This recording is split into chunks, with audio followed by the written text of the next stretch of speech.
Welcome everybody to another episode of Beyond the Wars. As you can see, we're in a different setup today. We're very blessed to be in Saint Shenouda's Monastery, joined with Abuna Anthony. Thank you for joining us, Abuna. Thank you. Thank you for the opportunity. Yes, I'm Father Anthony Saint Shenouda from Saint Shenouda Monastery in Sydney, Australia, and it's good to be here. Yeah, so today we're going to speak to you about monasticism, the life of monasticism, and the arrow prayer, which you specialize in, Abuna, we know. So I'll ask the first question, Abuna. What inspired you to become a monk, and how did you discern this calling? It's a good question because a lot of people have the wrong idea about monastic calling. So when usually ask young people about monastic calling, they imagine it to be an angel came to me and said, you know, you're going to be a monk, or an angel came to my mom and said, oh, your son will be a monk, is one of ours, or one of these, scenarios that we often see in saints movies, which obviously happens to some people, but that's not the norm. This is not the general way of calling.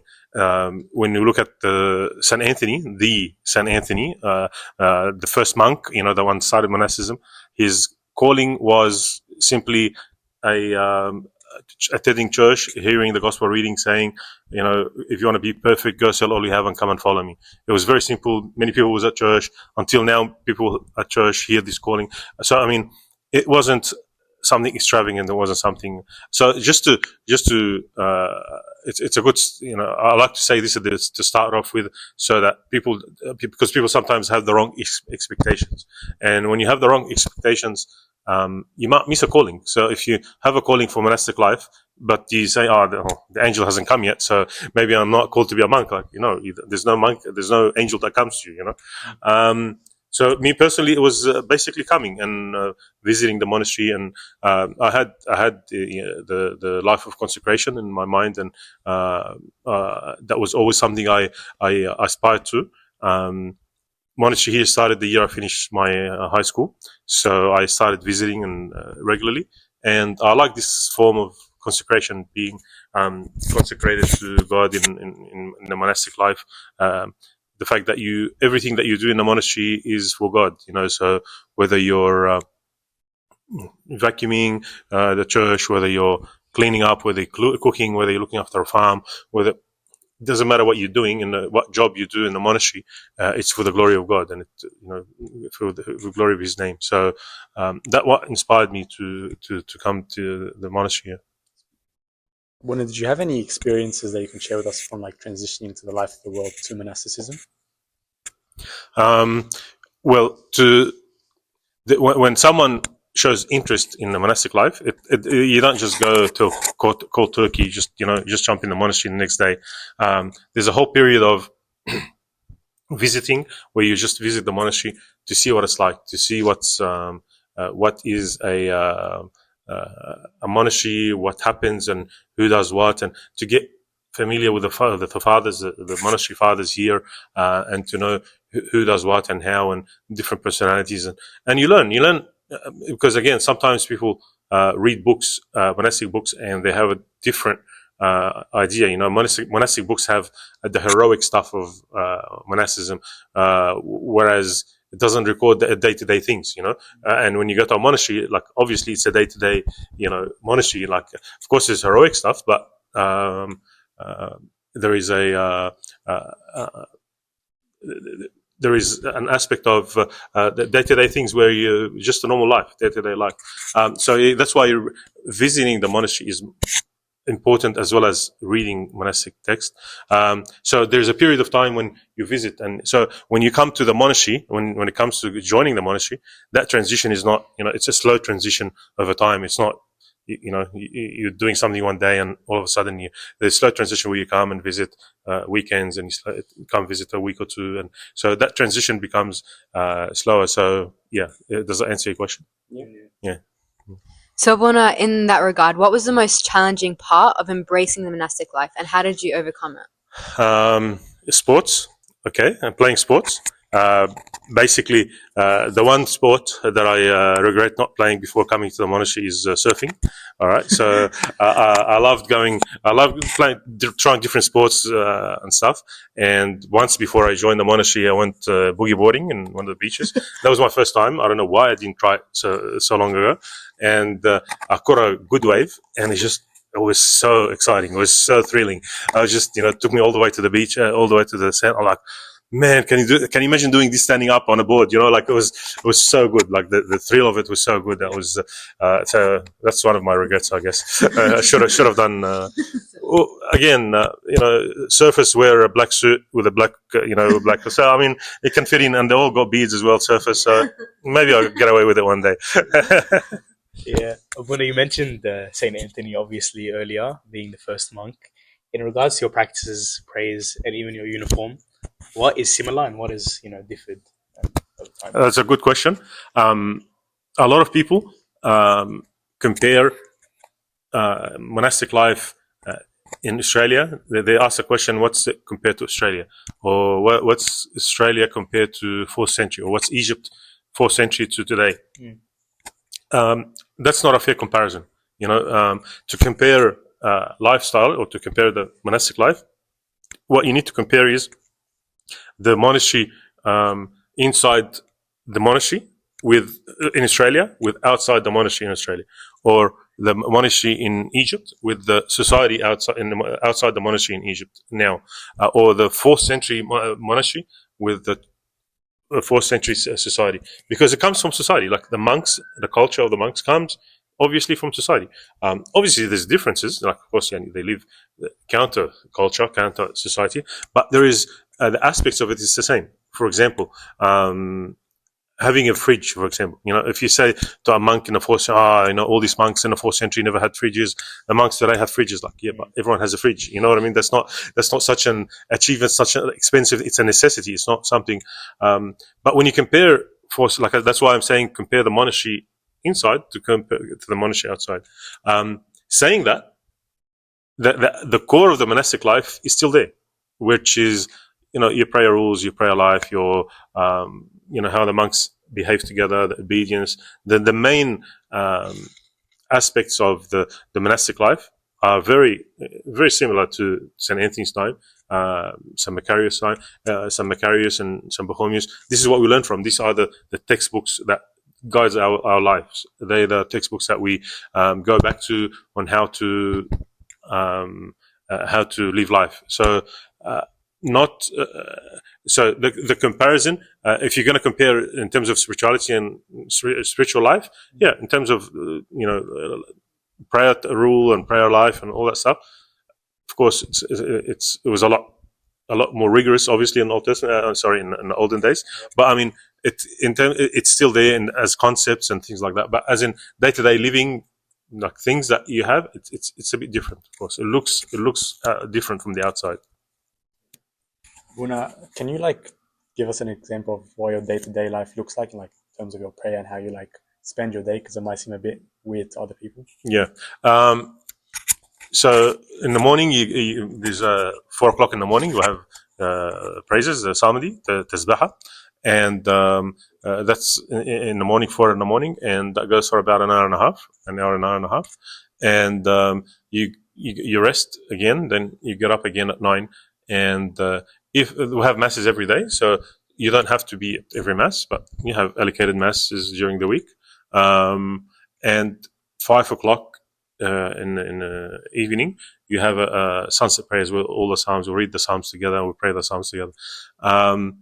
These are the common prayers that we pray as a group, as a community of monks. In between that, every person has their own. Every monk has their own thing, has their own prayers, has their own readings, has their own different jobs, has their own private prayers or private readings, whatever they have privately. But these are the things that we do in communion. So there's a communion aspect of prayer, and there is individual aspect of prayer. So, Bona, I think this is a separate question, but I think in all the Christian movies, we always see the church bells, and we don't have it at our churches, but when we come to the monastery, we can hear it. And what's the significance of it rather than every monk waking up by themselves? Yeah, it's very good. Again, observation. Churches in olden days were village churches, or churches that every village had a church, and the bell was the way of telling people. They didn't have alarm clocks or phones or whatever, so the bell was the way of calling people to come to church, come to prayer started. And it's just to show you how close churches were. If you couldn't hear the bell, that means you're not close to church. Like that means there's another church next to you, the other side. So bell is a calling to come to church. There is a bell that calls everyone here to church. So yeah, that's a function of the bell in the monastery, to call people to prayer, to call the monks to come and pray.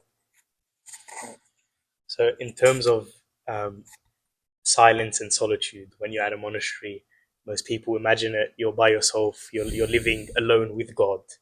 How would you say that helps you grow? And are there any misconceptions about being alone?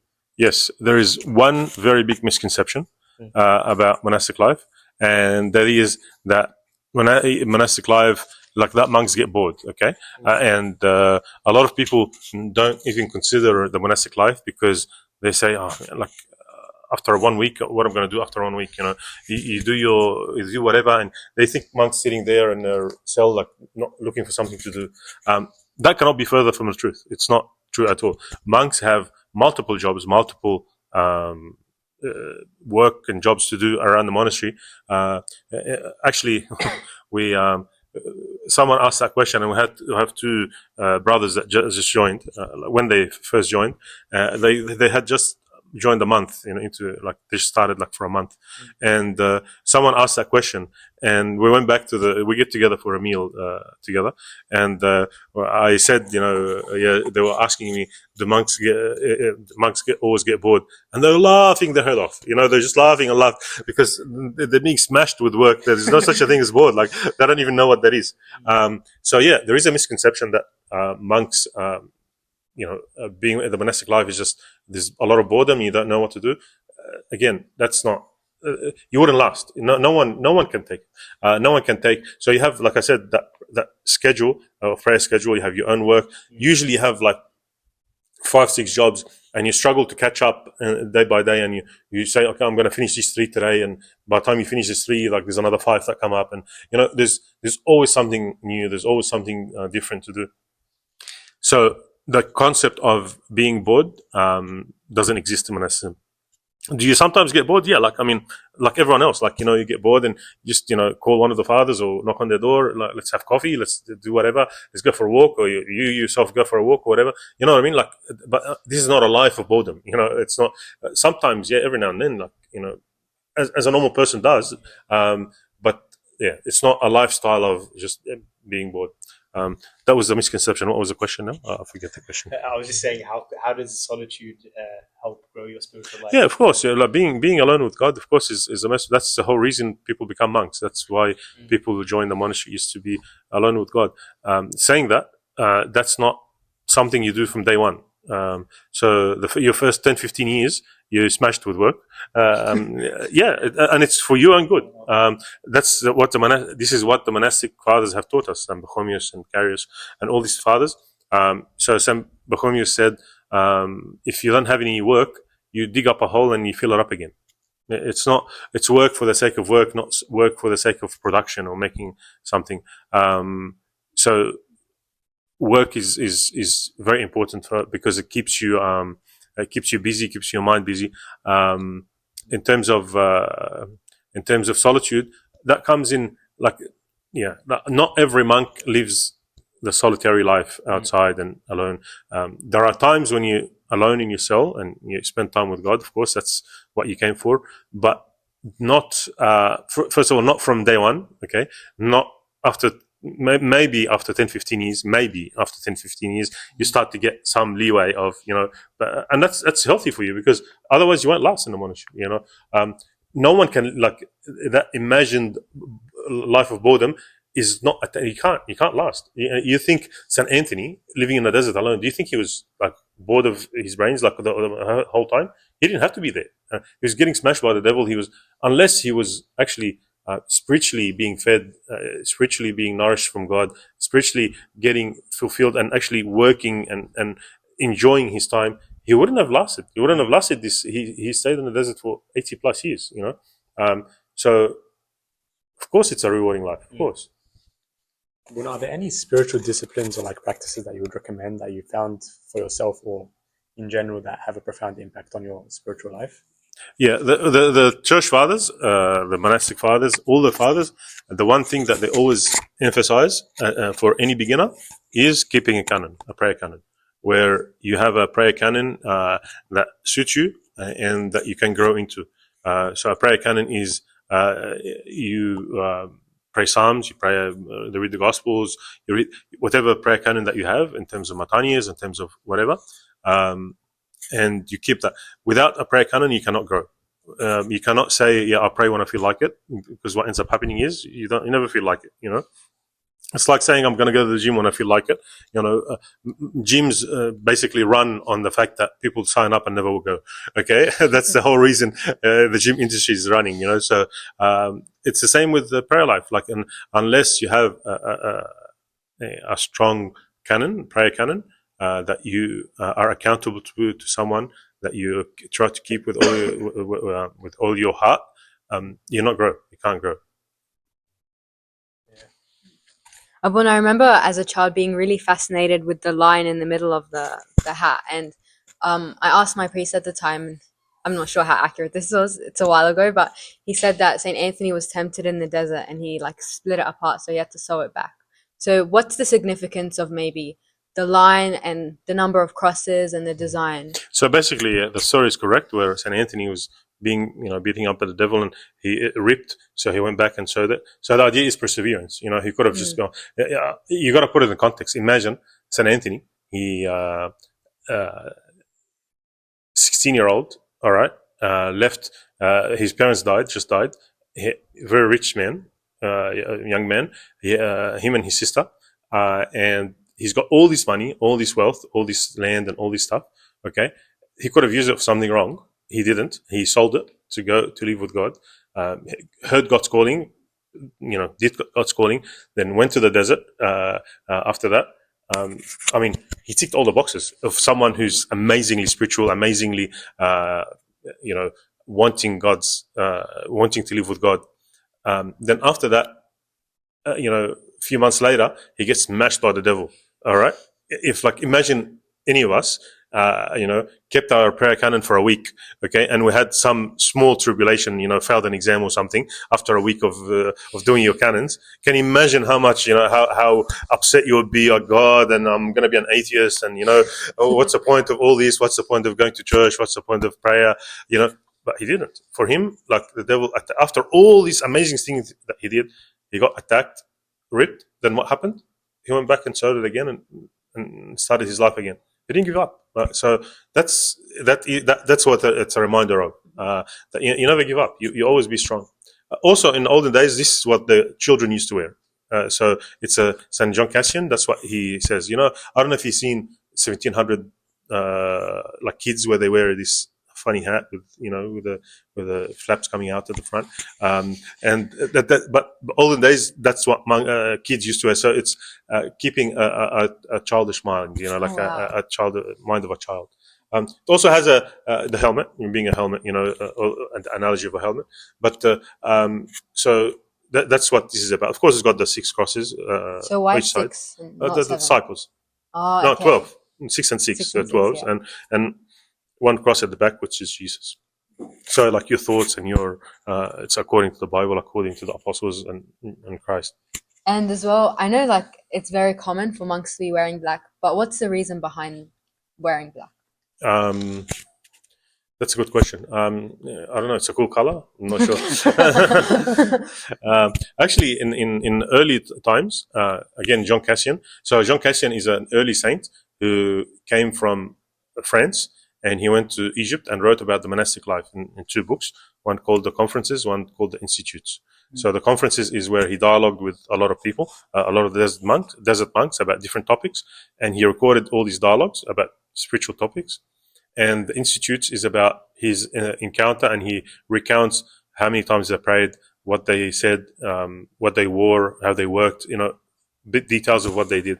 And so what was the question? Where did we start? The black. Okay, so he actually explicitly mentions that they wore white. Yeah, so early monks used to wear white. Saint Anthony used to wear white. How they were black, I think it came with Islam coming to Egypt. I think that so basically the Muslim clerics used to wear white. So they wanted to, as a sort of persecution, they wanted to make the Christians stand out. So they told them to wear black, and they have a turban with different color and things like that. So it was a sort of persecution, but we're proud of it. We're proud of it. That's why our priests also wear black as well. Well, I'm a bit curious on the process in becoming a monk. Do you have to be well educated, or is there months of being in the monastery? What's the process like? Yeah. Basically, education is good, is important, but more important is to be successful. So you don't have to, not necessarily in education, but as long as you're a successful person, this is not a way of escaping the world. You're not escaping, poverty, or escaping something. You're here for Christ. You're here for Jesus, to live with Him. That's the main thing. That's the most important thing. So, and that you show that by being successful, and being successful, you come join a monastery. That's a token of that, or that's how you show. So it doesn't have to be a degree. It doesn't have to be, you don't have to have a PhD to come into the monastery. But you have to be successful in what successful business, successful in your education, whatever it is you do. Well, now, how does monasticism differ between different religions, and what separates us kind of from that? Yeah, monasticism is a life that you go after Christ. So the monks see their whole life is the 40 days that Jesus spent in the desert. Okay, the 40 days and 40 nights. What did he spend it in? Prayer and fasting and prayer, and that's what the monks do. They live in the desert, and they live fasting and prayer. What do even when you look at the three trials that the devil tempted Jesus with, are the exact things that the monastic vows. Poverty, obedience, and celibacy. They the ones, desires of life, the pride, and being the money, like I gave you all these kingdoms. So they coincide with that. So the monk's life is a life after Jesus in the 40 days in the desert. That's not a coincidence. This is just living in Christ Jesus, as St. Paul calls it, and so that's very different, very, very different from any other religion. So my aim is not to mortify the body, or my aim is not to subject the body and ascetic life, and to make that's not our aim. Our aim is to live with Christ. To the person of Christ, and to live with Him, and to grow in Christ, and to be in unity with Christ. So, which is very, very, very different from any other monastic thought or monastic ideal outside of Christianity. So what about within Christianity? How would monasticism differ between the different denominations? Well, there's no monasticism in Anglicanism or in Protestantism, so that eliminates them too. In the Catholic Church, there is. So in the Catholic Church, there is a orders of monasticism, where some orders they serve in hospitals, others serve in schools. Like the Franciscans, or the ones that the nurses, or the teachers at schools, or and so on, like the Maris brothers in schools and things like that.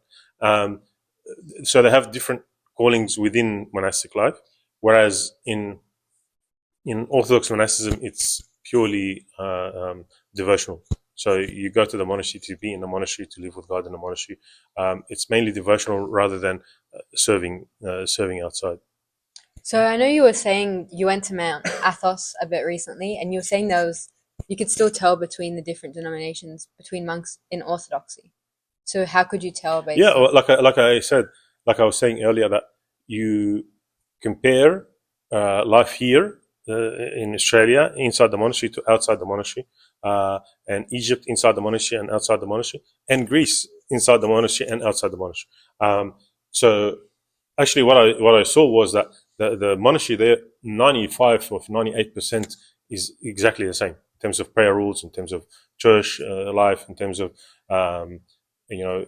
community, the monks, playing pranks on each other, and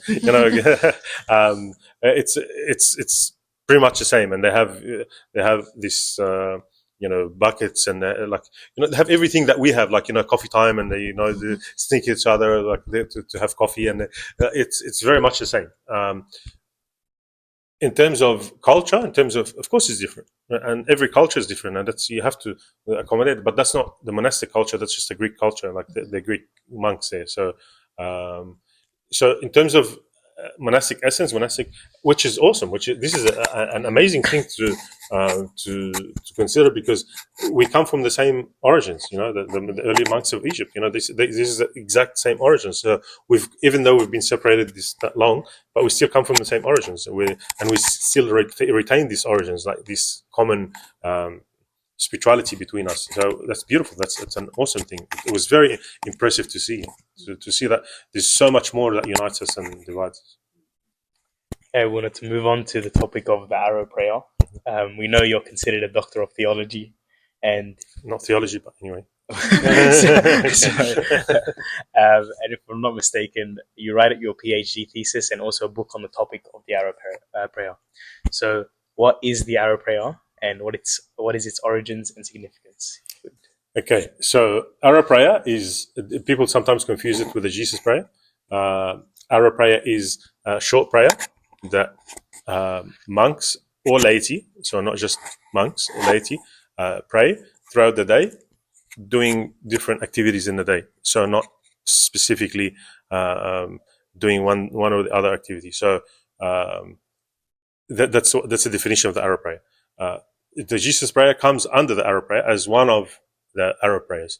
So the arrow prayer does not have to be Jesus, does not have to have the name Jesus in it. It can be one of the Psalms, it can be one of the Bible verses. It doesn't have to be. Even some of the Desert Fathers say it can be one of the sayings of the Desert Fathers, one of their fathers' advice to them. And it's something that you repeat throughout the day. You keep repeating in your mind throughout the day, while you're walking, while you're coming down, while every aspect of your day is filled with this prayer to change you. The idea of prayer in 4th century was they got it from the education system at the time, because prayer is kind of education. You learned, so in education, and there was 3 stages to education. The first one is to have knowledge. Okay. Second step is to interiorize this knowledge, to make it inside you. Okay. And the third step is to practice this knowledge, to put it into practice. Okay.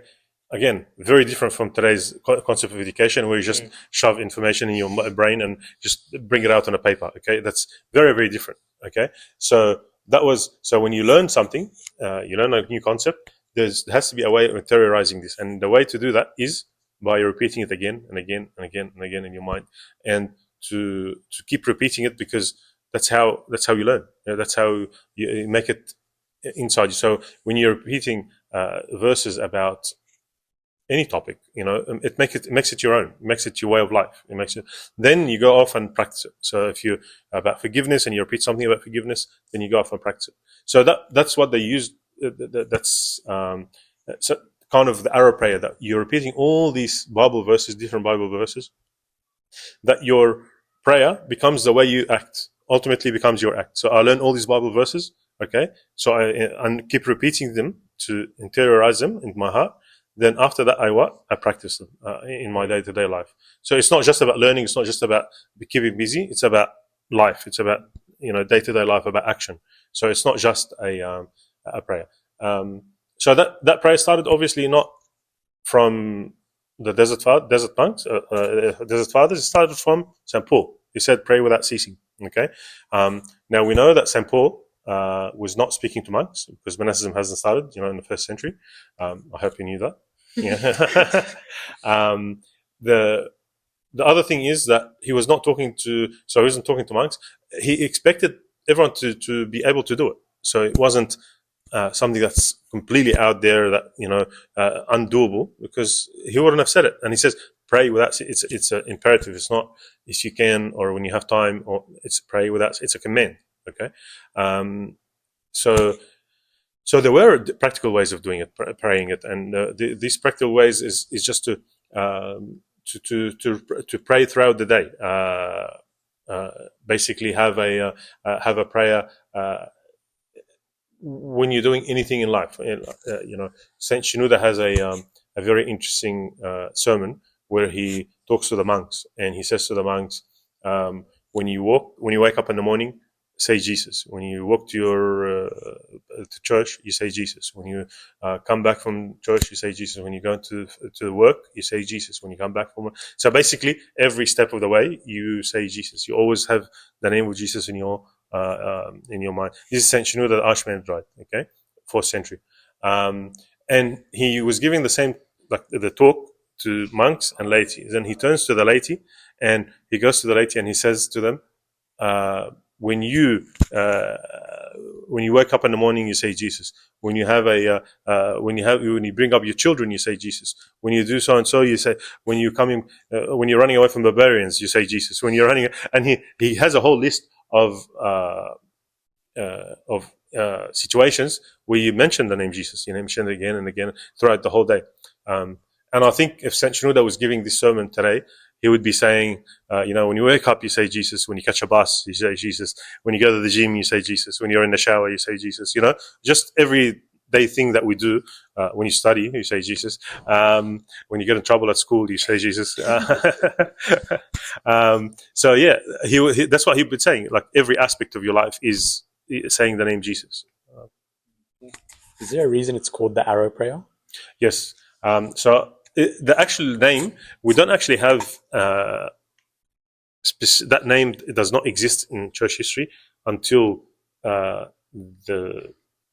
1900s. Okay, when it's actually named by that name.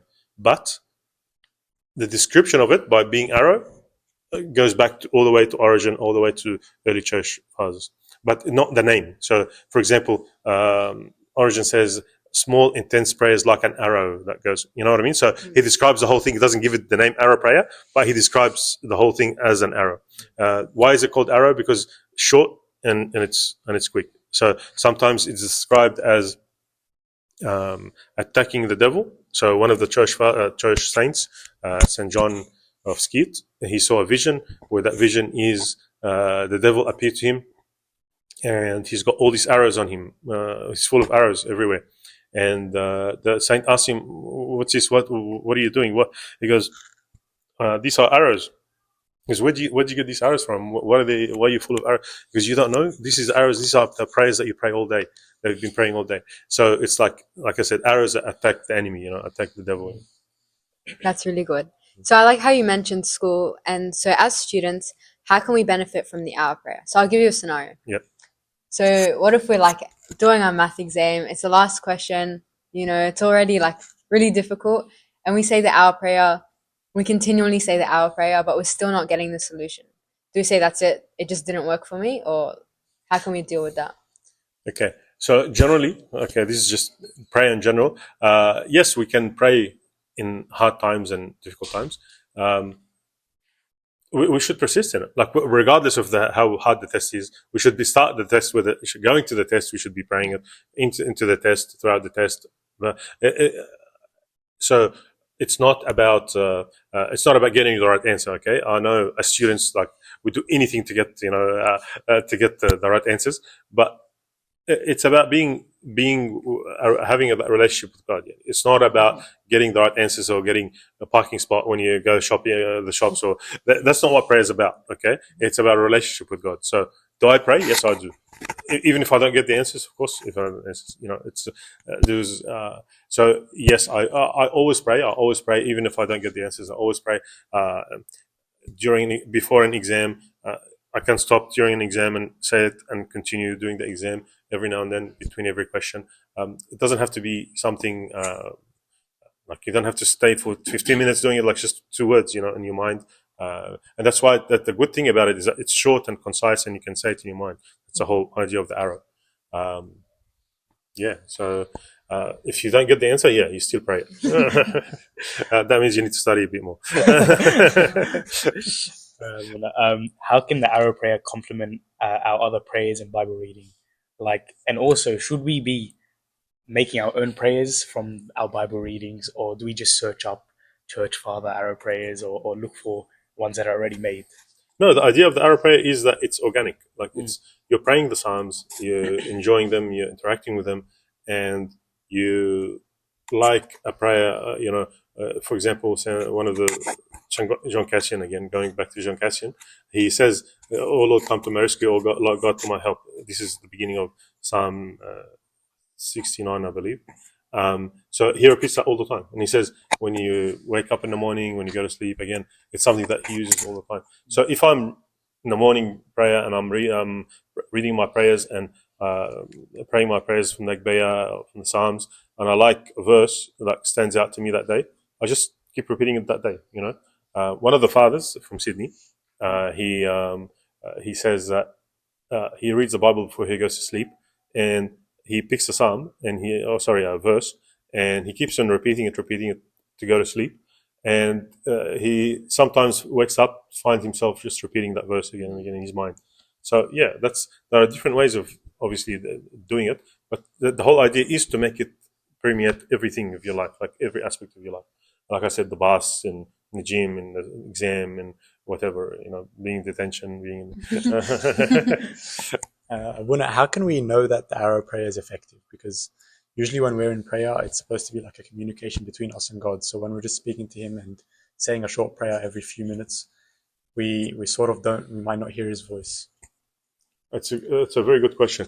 Look, it's some fathers, they liken the arrow prayer to a child. Okay, a child may not say comprehensible sentences and arguments, but they can just say the same word again and again and to get their father's attention. What, drink, and they just keep saying the same word again and again, and they get the father's attention that way. So it's one of the ways of communicating with God, that you just keep saying the same thing again and again. And while you're saying it, you're lifting up your life to God, your heart to God. And it doesn't have to be asking something. Our prayer can be how magnificent God is, how amazing He is, how thankful you are to Him, and how, for all that He has done in my life. So it doesn't always have to be asking for stuff. It can be, and you repeat that again and again and again. Like I said, when you do that, it becomes part of who you are, and it shows in your action. So if you're, it's a Thanksgiving. It becomes you interiorize it that I am thankful. Then your life, the way you walk in life, like I don't need anything. I don't desire anything because I already have. So it dictates how you walk in life. So it's not just about saying the words. It has a lot more to do with your way of life, and changes your way of life. So one last question for today. You invest a lot of time in St. Shenouda's Monastery Press as well, and publishing books. So I wanted to ask if you were to recommend a book for like each time of life. So for children, for teens, for young adults, for parents maybe, and to end, your favorite book. St. Shenouda Press. If you're not following St. Shenouda Press,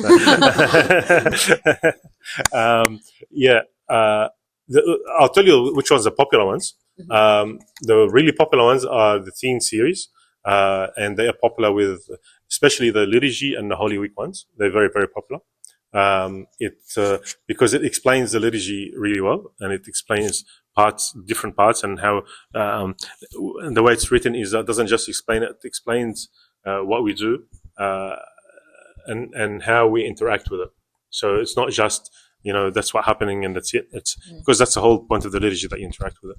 The same with the Holy Week one, Holy Week for teens, where people like to go to Holy Weeks, and there's so many things happening at the same time, and it helps you understand what's going on in that's happening around there. We have, of course, kids series and different saints, lives of saints.